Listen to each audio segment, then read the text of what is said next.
Good morning. Hello, Wake. Good morning. Welcome to worship. My name's Scott, if you don't know, and if you're joining us for the first time, we're glad you're here. I'm glad you're here, and I hope you are enjoying a connection with God through worship with us today.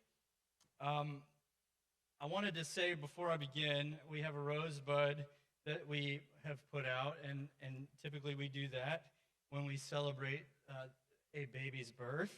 And I mentioned this last week, but this is in celebration of William Brooks Epting, who is the son of Eric and Rachel, and he was born June 1st. And so we are grateful for them, and I'm sure they right now are grateful for any sleep they can get. I also want to begin with the tradition we've typically had, and we've kind of gotten away from it, and we've called it the Cringe Minute. And so I want you to indulge me. This is the 60 seconds that every introvert and guest hates, and I acknowledge that, and so I want to be sensitive to that. But I want you to speak to somebody around you, and it can't be to somebody you came with, somebody that's next to you. And if you see somebody with a deer in the headlights look, I'm speaking like as a true introvert myself, that they're like, why is he asking this? If you are an extrovert and you see that, go talk to that person. They're going to hate it for the first 30 seconds, but then they'll be like, oh, I'm glad I got, and if for any other reason, you find out somebody's name and you introduce yourself and meet somebody new, that's a win. But I just want to take a moment. What is something that burdened you this week? Now, you can't, we're not talking politics. We're not, these are some no-nos, and we're not going to talk, we're going to keep it PG, but just we're going to have a little fun exercise. What is something that just was burdened you, maybe got on your nerves? All right, remember, keep it Jesus, keep it real. All right, ready? So 60 seconds. Be welcoming and hospitable. We love each other. Ready, go.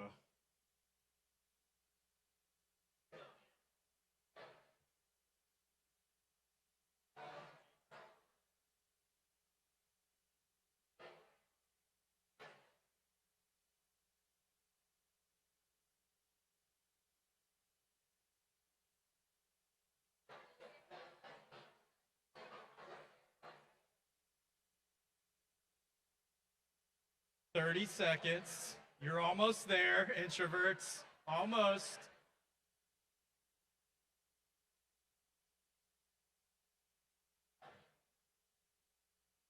"20 seconds.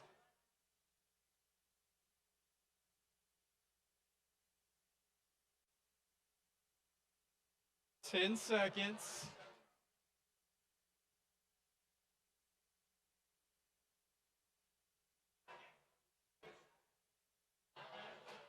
And time. Introverts, you survived.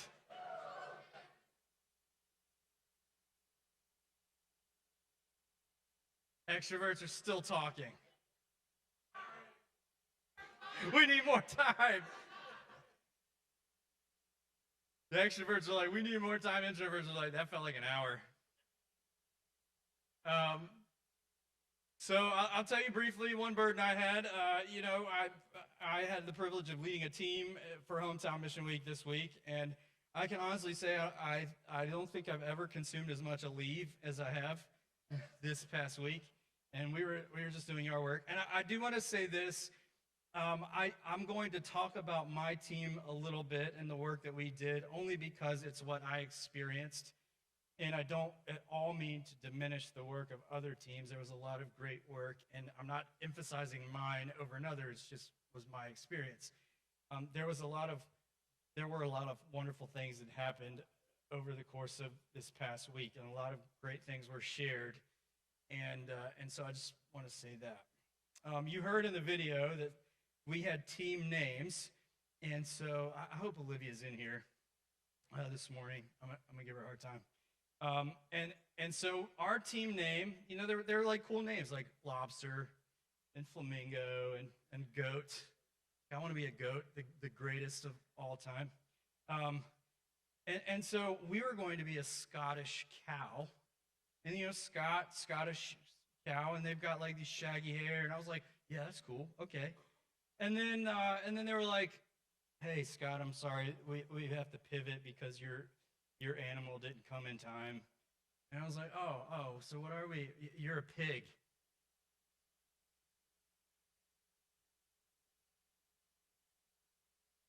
I was like, are you trying to make a statement? Are you trying to suggest something? And so we were like playfully, not really, we were really not, man, we were sort of offended, and not at all offended. And we had some fun as a group with that. And that's just a trivial burden, and hopefully you guys got to release some of that. But many of you know our son, Russell, he's 11. He plays soccer, loves soccer, and I've grown to like and appreciate the game. I grew up playing baseball and didn't really understand soccer, and I thought it was boring. And now I have a totally new view on it now that I understand it. And I was watching the Super Bowl of soccer yesterday, of European soccer. It was the UEFA Champions League match between Inter Milan and Manchester City.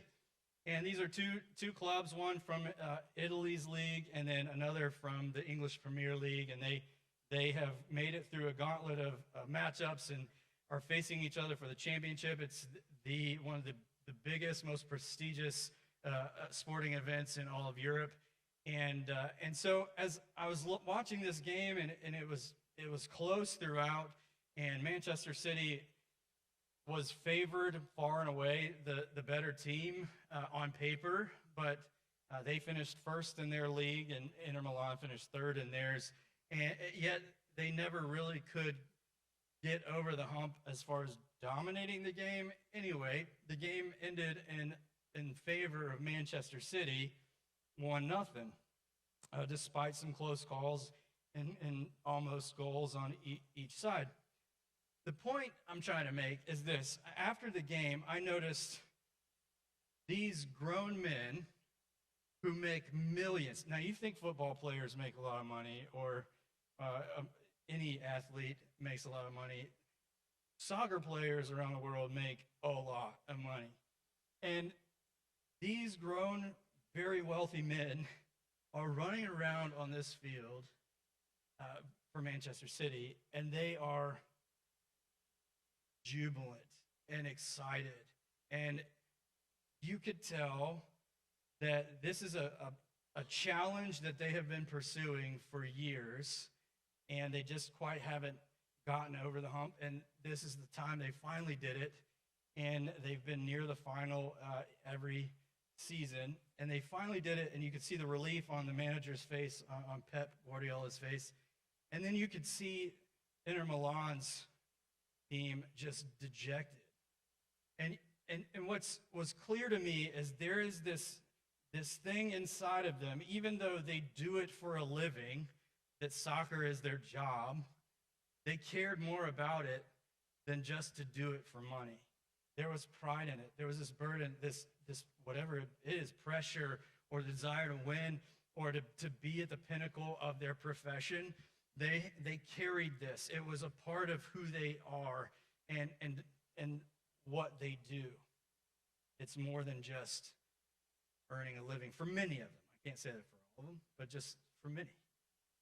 And this morning, we're looking at what does it mean to be a difference maker, to take a burden that God has placed on us. And it's not a burden that's sort of like an annoyance or an obstacle in a negative sense.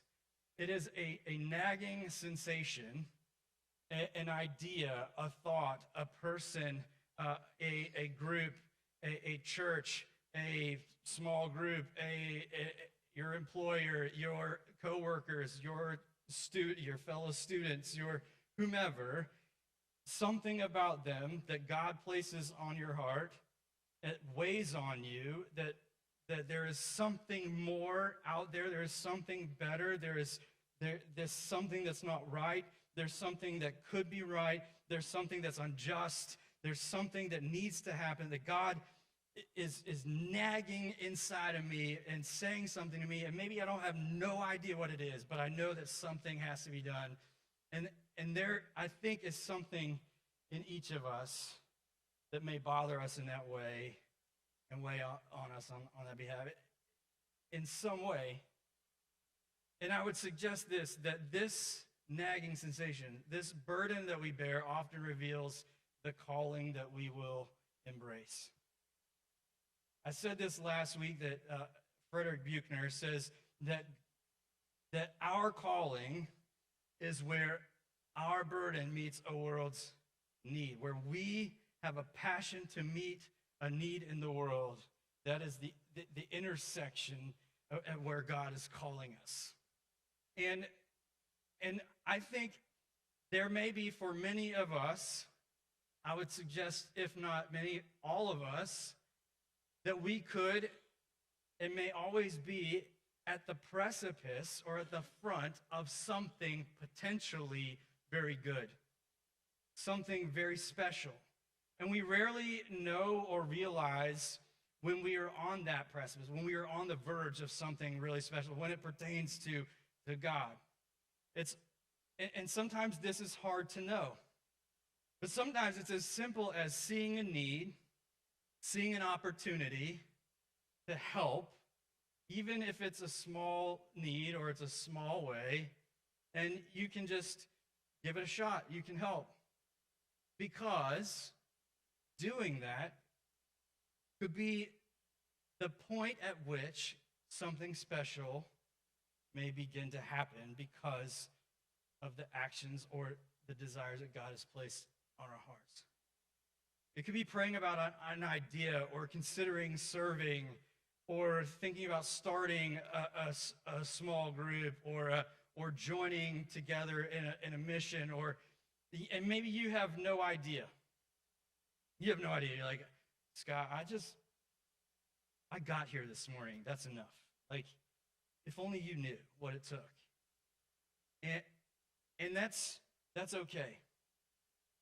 I think God calls us each to wherever we are, and today it may be a step, but that's just a step along a series of steps that becomes a journey. And it's in the journey, and it's in the process whereby we are challenged, and we are refined, and we are changed, and God does something in us when we submit to God. And in that process, over the course, we realize at the end of where we are that, man, I had no idea this is where I would end up at the beginning. I mentioned my crew, my hometown mission week group. I had about 9 students, and this is the house we rolled up on. They didn't have any idea what was going to happen. The picture on the left is the front of the house, and the picture on the right is the backyard. Now, this is an abandoned house that is being bought by the church next door, St. Luke's. And what their intention is to make it a transitional housing. There are many folks in Richmond County without affordable housing, and the church is trying to do something, a small dent in that, and allow this to be a place where people can get back on their feet. There is a lot of work to be done in the house. That was not our job. Our job was to clean up the yard. Now, you tell students, hey, this is what we're going to do. We're going to clean up this yard. And we're going to be outside all day. And, there were some groups that there was this beautiful lady. She is like the person who feeds the community. If you're hungry, you can go to her house. And she sings songs. And they were renovating her laundry room. And she wrote this beautiful letter about how they were an answer to prayer, and she says, I don't even know how or why that God would choose me, and I can't help but think, why would God not choose you, because you are like a saint to the community? But she does so much, and she'll sit on her front porch and she'll sing to the people who are working on her house, and she's just so grateful. And then there are other groups there's one, a wheelchair somebody who was in a wheelchair that had to go around back to their house, and mobility and out of their house was difficult, and so they built a wheelchair ramp. Aaron said there were 8 different wheelchair ramps. In this one particular instance, this person was now able to get into the front of their house without having to go around the back. Just something as simple as 30 or 50 feet makes a huge difference. It eases a load on somebody.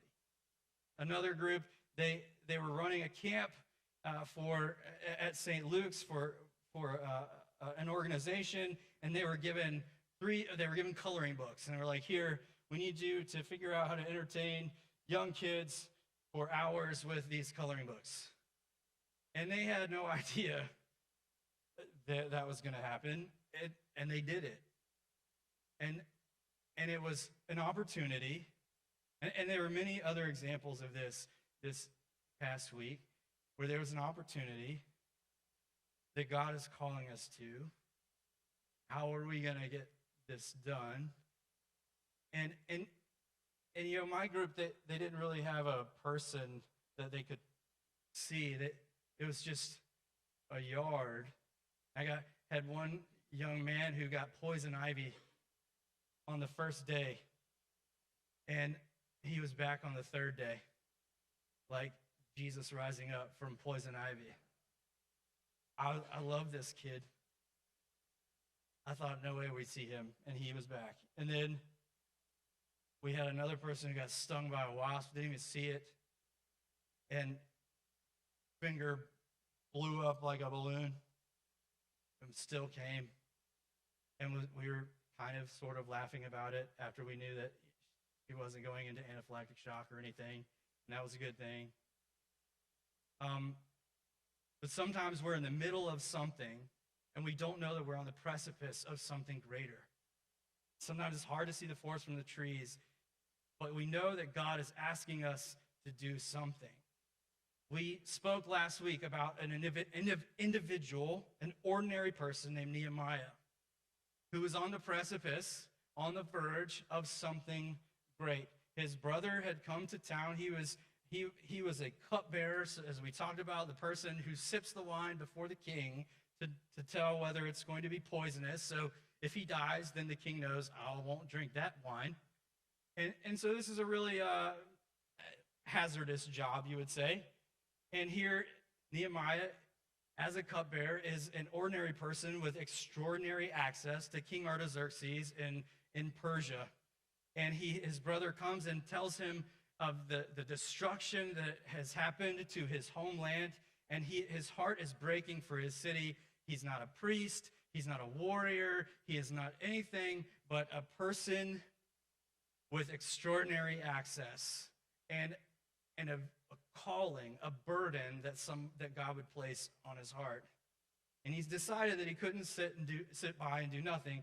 And as we talked about, for the idea of this series is, once he resigns to doing something, in Nehemiah chapter 2, verse 18, he says, then they began to go about doing the good work. What does it mean for us to take a burden that is in an inception of an idea that God plants in us, that then comes to fruition, that begins to be the action of doing the good work?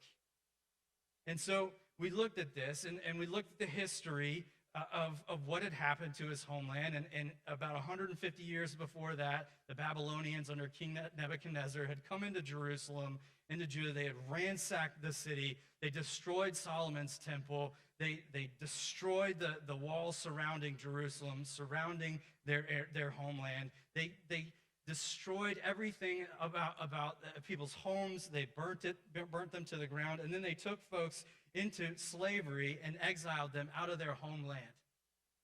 And they took the best and the strongest and attempted to assimilate them into their culture. And eventually they would allow about 50,000 folks to come back into their homeland. But they had nothing to come back to. And so his brother comes and tells him, after Nehemiah has been here, and he tells him about the need and the destruction. And Nehemiah response.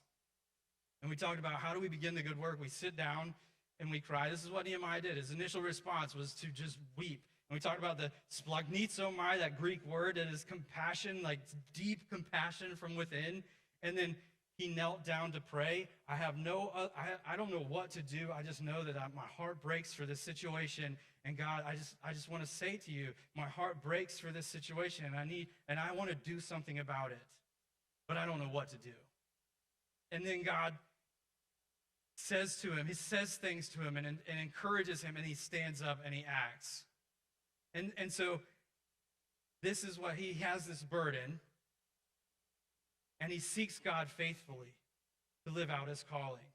He says, I had not been sad in his presence before. It's tricky going to a king because King Artaxerxes could send him to his death. So the king asked me, why does your face look so sad when you are not ill? This can be nothing but sadness of heart. And the king said to me, what is it that you want? Then I prayed to the God of heaven, and I answered the king, nothing is too big for God's power or too small for God's heart. And sometimes we think we have a burden, and if we don't need somebody's help with it, then our burden or our calling is too small. God is calling us to be in prayer and in mission together. And sometimes we aren't thinking big enough. In Nehemiah's case, he was thinking very large. So he sought God faithfully, and then he attempted to define his vision clearly. For most people, it's not a lack of caring that's the problem, it's a lack of clarity. In Nehemiah chapter 2, he continues, and this is what he says after he prayed, if it pleases the king and if your servant has found favor in his sight, let him send me to the city of Judah where my ancestors are buried so that I can rebuild it. You rebuild it? You were just one man attempting to do something it took an entire army to do? Who do you think you are? These are the doubts that creep into our minds all the time. Who are we to do what God thinks we should do? And yet he was clear, send me to Judah so that I can rebuild it. He says, if it pleases the king, send me to Judah so that I can rebuild it. He was very clear about what he wanted to do. It's not about lack of caring. Sometimes for us, it's about a lack of clarity. If we can't define it, we can't do it. And sometimes undefined goals are unattainable or unachievable goals. If you want to help children, you might ask the question, which ones? All children? Those who don't have basic needs? Those who can't read? Those who don't have homes? Those who are abused? And where do you do that? In another country? Here in our community? In another state? And what does help actually mean? And are there times when helping actually hurts? And so do we have a clear understanding about what that distinction is? And then, or kids with who need medical attention or education or needs or need a good home or need to find a home? All of these clarifying questions help us to articulate a vision, a path forward for this burden that is calling us into action. If we can't define it, we can't do it. What is your burden? What is your calling? And what is your good work? What is God leading you to do? Nehemiah's vision was clear. So, clarity is critical for collective action. If our vision isn't clear, people can't follow. So we seek God faithfully, and we define a clear vision. And then we make plans carefully. A goal without a plan is just a wish. The king with the queen sitting behind him asked me, how long will your journey take, and when will you get back? It pleased the king to send me, so I set a time. I also said to him, if it pleases the king, may I have letters to the governors of Trans-Euphrates so that they will provide me safe conduct until I arrive in Judah. So I need safety for travel. And may I have a letter to Asaph, keeper of the royal park, so he will give me timber to make beams for the gates of the citadel, by the temple and for the city wall, and for the residence I will occupy. And because of the gracious hand of my God was on me, the king granted my requests. I need time. I need safety. I need provision. I need protection, provision, and I need providential action. I need God to help. This is a clear path and a clear path to his goals. Success isn't the accomplishment in the future. It's doing the right thing today and then tomorrow and then the next day.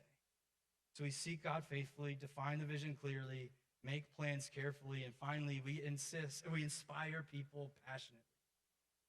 There would be people in Nehemiah's path wondering, what's next? Who do you think you are? Who do you think called you? They're in opposition, or they're discouraged, or they're distracted, or they're tired, and they question, is this worth it? Is this even possible? And I said to them, he says, you see the trouble we are in. Jerusalem lies in ruins, and its gates have been burned with fire. Come, let us rebuild the wall of Jerusalem, and we will no longer be in disgrace. I also told them about the gracious hand of my God on me, and what the king had said to me. Do you people know that I'm here and I could be dead? And I spoke up to a Persian king. If that doesn't tell you that God is with me, I don't know what else can tell you that God is with me. Sometimes, and people need to be inspired to know that God is for them, that God is with them, and that God is empowering them to do something that matters, that they can make a difference with what they have in their lives. John Wesley, the founder of Methodism, he says, light yourself on fire with passion, and people will come from miles to watch you burn. This is simply a reiterating of what Jesus said, that a city on a hill cannot be hidden, but light yourself with fire, and people will come to watch you burn. What you care about isn't an accident.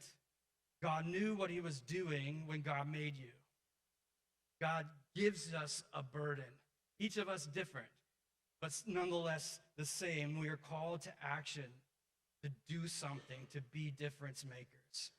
The burden that we bear often reveals the calling that we will embrace, but here's something important. The burden that we bear often reveals the difference that we will make. How do I know this? Well, let me show you a picture of the house that we took care of. That was in 2 days. 2 days, a lot of hard work, and a lot of power tools. We didn't have the bobcat and the bush hog that I wanted. This was all done by hand. But they came. They came. And this is just one step, one seed. The house isn't ready. The house needs work. But the yard is. Sometimes we may not see the end of the line, but we have the opportunity to plant the seed, to do what we can, to do the next good thing, the next right thing here. And it will make a difference in this sphere, but then the next will make a difference in this sphere, and it'll build and build and build and build until it cannot help but be known that this was done by God. Amen? So, God is calling us to be difference makers.